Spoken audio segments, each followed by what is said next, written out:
Thank you very much. Let's take our seats.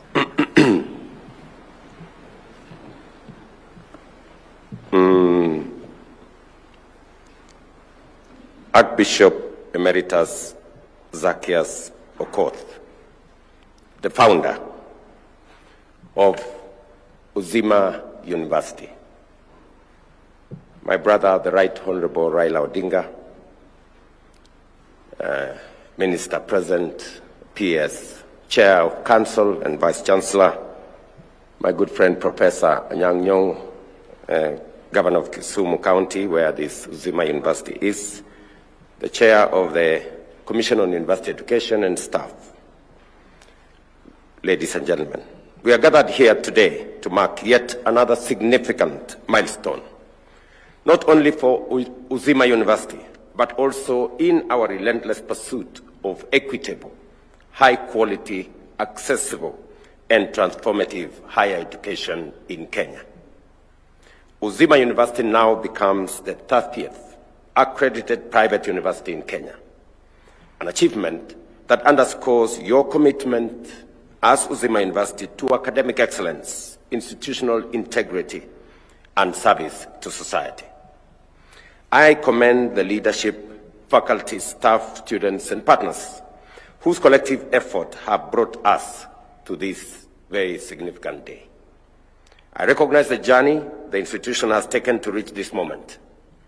In March 2020, you received interim authority from the Commission for University Education, transitioning from a constituent college of Catholic University of Eastern Africa, to an independent institution. This achievement reflects the university's commitment to academic excellence and institutional growth. I am particularly pleased to note that Uzima's medical school, with the support of the Commission for University Education and the Kenya Medical Practitioners, Pharmacists and Destinies Council, is now accredited at the East African community level. Congratulations, Uzima University, on this achievement. As we celebrate this important day, we must pay special tribute to the visionary founder and first chancellor of Uzima University, the Archbishop Emeritus Zacchaeus Okoth. It was his deep commitment to improving healthcare and education in Kenya that led him to establish this institution. Through his foresight, Uzima was conceived not just as a center of learning, but as a mission to produce competent, ethical, and compassionate health professionals who serve with a sense of purpose. Your legacy, Bishop, will forever be etched in the lives of the many students, patients, and communities touched by Uzima's work. The award of this charter aligns with our long-term goal of expanding access to quality university education. As a government, we recognize that our aspirations for inclusive development and equitable wealth creation are anchored in a strong education sector, which is essential for developing the required human capital and fostering research and innovation. This is why we pursued bold, creative, and targeted reforms in the education sector, aimed at expanding access, reforming curricula, addressing funding challenges, improving infrastructure, and enhancing the quality of teaching, learning, and research. Over the past 2.5 years, we have implemented a student-centered higher education funding model to ensure that every learner, regardless of their background, gender, or economic status, has a fair opportunity to pursue their academic ambitions.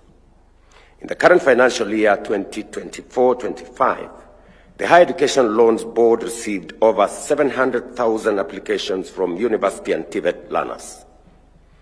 By 30th of March 2025, the board had disbursed Kenya shillings 34 billion in tuition and upkeep loans.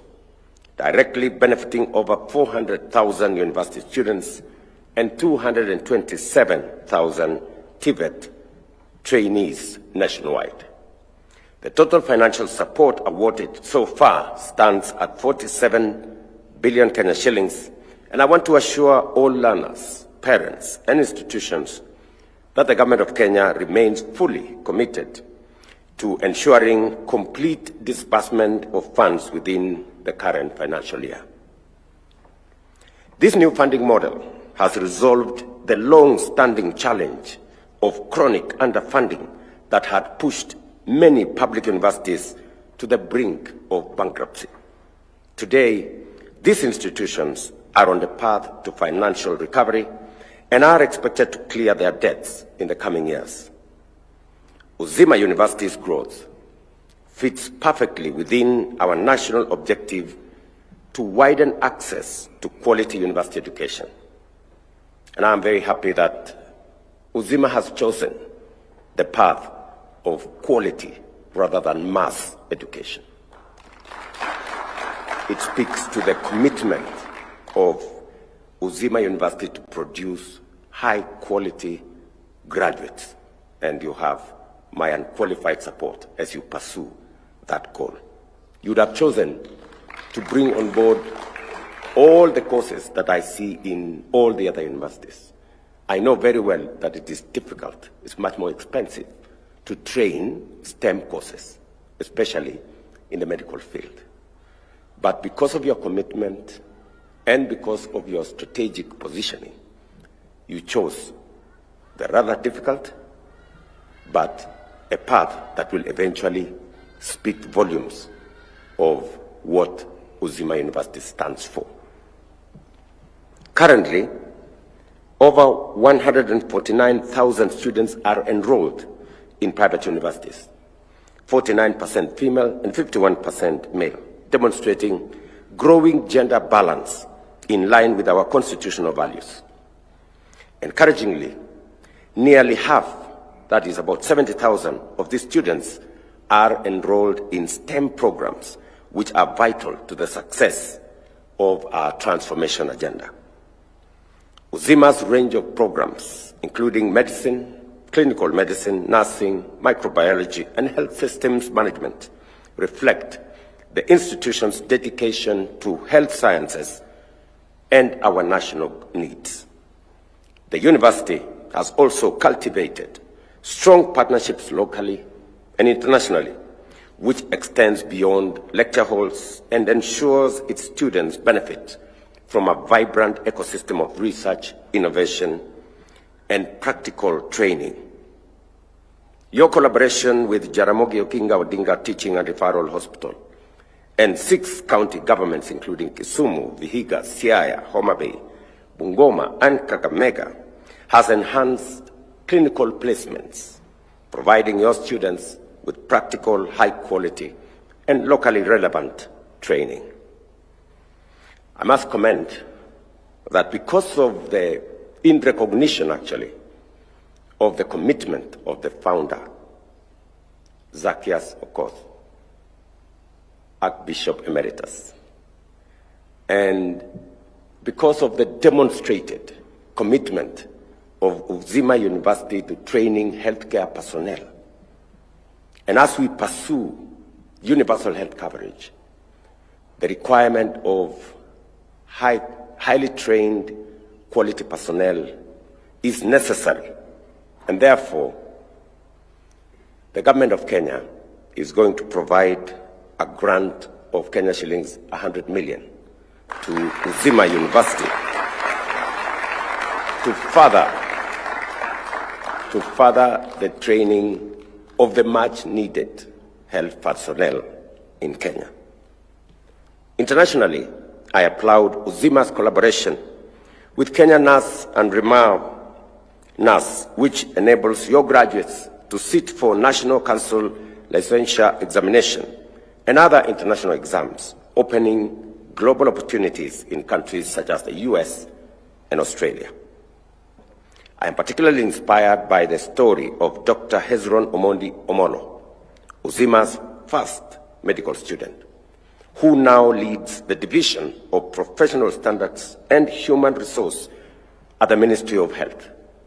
His success reflects the kind of legacy this university is building, and one that we are here to celebrate, sustain, and elevate. Congratulations again. I challenge Uzima University to continue living the philosophy behind its name, Uzima meaning fullness of life. Let this institution continue nurturing healthcare professionals who serve with both competence and conscience, especially in undeserved communities. Allow me, before I conclude my remarks, that the path chosen by Uzima University to create a niche and not just to train mass training of different courses, merely in pursuit of courses that many people can afford and pay for, but rather you have chosen the path of medical field, more difficult to train, more expensive to train, but the outcomes have life-changing experience in society. And I think you're answering the question that the Right Honorable Prime Minister said. He asked a question. We have countries that we were at par several years ago at independence. But today, the gap between us and them is huge. And he has asked us, what right decisions did they make that we did not? Among them, I must say, is the kind of decisions that Uzima has made. And I can give you a few more examples. I remember in a meeting here, I informed colleagues that we made a decision to free Kenya Power from the hold of government. We decided to have 4 of the 8 directors that ordinarily were appointed by government to be appointed by the private sector, because we wanted to bring on board private sector expertise and knowledge and information. And the difference it has made in Kenya Power is immense. I remember last year, Kenya Power came from a loss-making parastatal to a profit-making organization of 30 billion Kenya shillings. And it was just a simple decision that we said, we do not want government to control the board of Kenya Power. Let me also give you another example. We have been in conversation as a country for years, and we've been asking ourselves, what did, added on to Korea, what did Singapore do differently from what we have done in Kenya? They decided to run a housing program as part of creating jobs and as part of elevating society. Singapore, which 60 years ago was largely, if you look at the pictures, looked like Kibra. It was a slum. Today, 95% of their population are homeowners. And they are a first world country. We are still not yet a second world country. And therefore, we've been pursuing as a nation that housing is a major program. It was in the manifesto of all the coalitions. It was in the manifesto of Jubilee. It was in the manifesto of the coalition before NASA. It was in the manifesto of Kenya Kwanza. It was in the manifesto of Azimio. But when it came to implementation, we were not ready to make the difficult choice that we all knew was going to change our country. It took us a lot of political capital. I want to thank the former Prime Minister for standing steady and saying this was a program that was in all manifestos. Today, we see the transformation that is going on in Kenya because of our housing fund facilitation.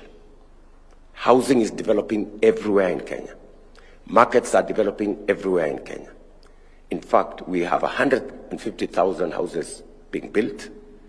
We have 260 markets being built. We have 130,000 accommodation places of hostels in our universities. And next week, by God's grace, we will be handing over the first cohort of keys to people who have been living in squalor in Mukuru, now occupying houses on the 10th, 11th floor, 9th floor. That is the kind of decisions that we must make as a country, which were made by those other countries, and that is why they are where they are and we are where we are. So I think the former Prime Minister is challenging us to think deeply. Korea made the decisions that changed their destiny. Singapore made the decisions that changed their destiny. If we are to change our destiny, we have to make decisions that will change the course and destiny of our nation. They may not be popular, they may not be simple, but these are the right decisions. It is up to us either to make politically correct, simple, convenient decisions, or make the right decisions that will change the destiny of our country. And this will make the difference. And we need to consistently answer the question the Right Honorable Raila is asking us as a nation, that which are these decisions that others made that made them take their countries to where they are, and what is it that we didn't gather the courage to make those decisions to change the course of our nation. Finally, because we are talking matters education, we've had also to make a decision on the funding model. We've been trying as a nation to make a decision that would help our universities not to crumple under huge debts. Again, we've had to make those decisions, and today we can see, I was with the Right Honorable in Cooperative University last week, and the Vice Chancellor was telling us that the new funding model has made it possible for them to make sure that they pay their staff, their lecturers, their taxes, and their suppliers. It was in broad daylight that the Vice Chancellor of that university was saying that. But again, it's been a difficult decision. You know, we've been to court back and forth in many areas. But again, these are the kind of decisions that together, working as a nation, we need to make for us to take the country forward. Finally, let me also say this, that we decided as a country that we need, instead of pushing subsidies around consumption, we need to instead push production, support production. And as a result, because today the signs are all out, we have better production of tea, we have better production of coffee, we have better production of maize, and significantly, because of access to fertilizer, we have actually better production of sugar. For the first time in a long while, we moved our production of sugarcane from 494,000 metric tons. These are the statistics with Kenya Sugar Board. 494,000 metric tons, which has been almost a stagnant figure around there. We now moved it to, last year, we've moved it to 815,000 metric tons. A significant jump. And now we have 4 new factories that have been licensed. It is my estimation that in the next 2 to 3 years, Kenya will be a net exporter of sugar if we get our sugar sector right. And it will take our collective effort to make it happen.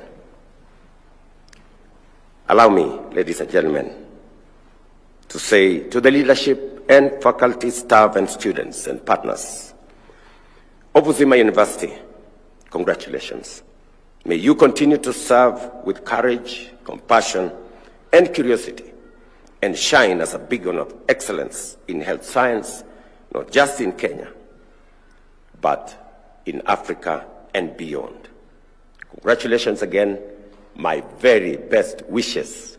And I would have really wanted to preside over this ceremony in the campus. But because I got a request that Archbishop Emeritus wanted it to be done soon, and I was planning to be in your part of the world towards the end of this month, but I know I will find another occasion to come to the campus. Thank you very much, and God bless you. May I request that we all be upstanding as we will now wind up with the national anthem. When we're ready, the national anthem.